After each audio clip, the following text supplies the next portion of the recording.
Jadi ada dua hal yang saya garis bawahi dari video yang kita saksikan tadi, mulai dari RUU perampasan asetnya yang kenapa nggak bisa jalan. Yang kedua pernyataan dari Bambang Wuryanto yang mengatakan bahwa gampang sebenarnya asalkan langsung hubungi ketua umum masing-masing partai yang ada di Komisi 3 itu. Nah, malam hari ini sudah hadir sejumlah narasumber untuk membahasnya bersama saya.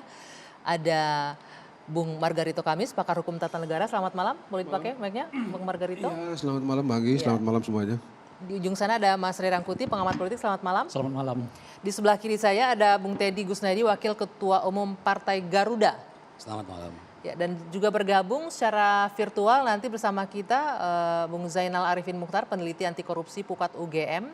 Dan juga nanti sambil menunggu, ini rekan separtainya dari Pak Bambang Wuryanto nih, Johan Budi dari PDI Perjuangan. Saya ingin minta respon dulu deh dari yang ada di sini. Ada Mas Ray Rangkuti, ada Bang Margarito. Bang Margarito dulu deh.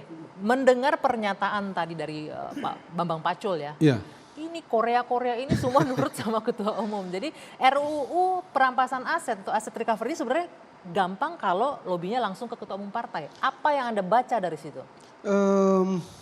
Suka atau tidak suka, apa yang dibilang oleh Pak Bambang itulah realitas yang sebenarnya dari tatanan pembentukan undang-undang kita, tatanan ketatanegaraan kita, atau tampilan praktis ketatanegaraan kita dalam hal pembentukan undang, itulah yang dinyatakan secara gamblang, secara ofisial oleh Pak Bambang. Kita tidak bisa tidak mengesampingkan kenyataan itu. Memang begitu itu. Kenyataannya bahwa memang kepentingan partai lah yang paling utama. Memang iya. Wah, kasihan rakyat kalau memang gitu ya. iya.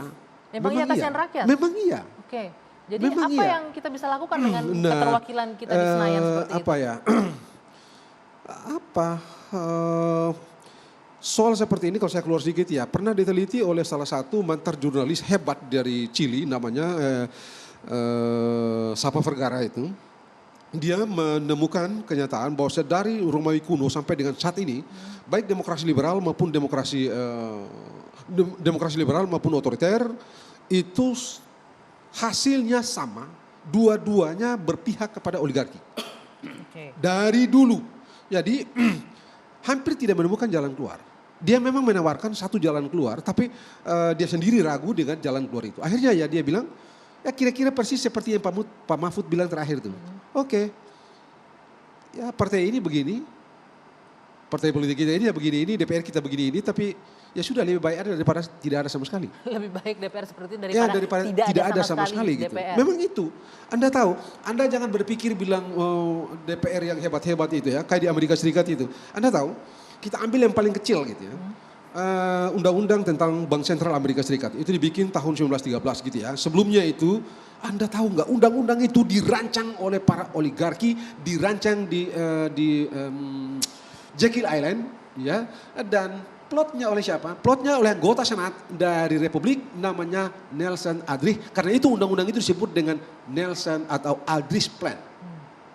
Dan itu banyak sekali. Kita tidak pernah ada. Di DPR kita ini tidak pernah ada. Kita tidak pernah menemukan undang-undang yang dirancang oleh Anggi misalnya begitu ya. Dan undang-undang itu lalu dipakai nama Anggi sebagai undang-undang.